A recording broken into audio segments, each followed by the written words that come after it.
Tonight, President Biden addressing a joint session of Congress, speaking to a small audience due to COVID rules about his big ideas.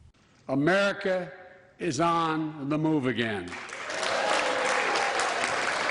And for the first time in history, two women standing behind a president during a congressional address, Vice President Kamala Harris and House Speaker Nancy Pelosi, both also from the Bay Area.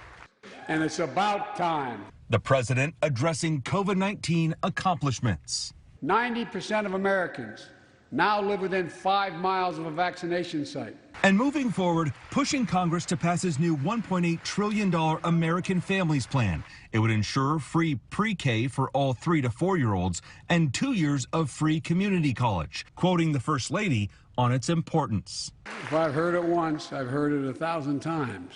Joe, any country that out-educates us is going to outcompete us. She'll be deeply involved in leading this effort. To pay for it, he'd hike taxes over 10 years on the wealthy with the promise of no tax increase for anyone making under $400,000. But it's time for corporate America and the wealthiest 1% of Americans to just begin to pay their fair share. Just their fair share. The president also spoke about the state of racial justice, urging Congress to pass a federal policing act named after George Floyd. We've all seen the knee of injustice on the neck of black Americans.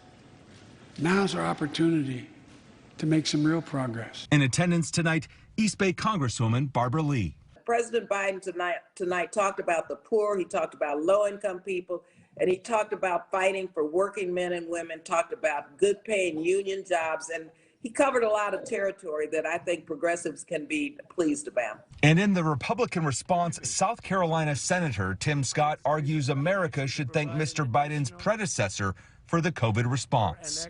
This administration inherited a tide that had already turned. The coronavirus is on the run.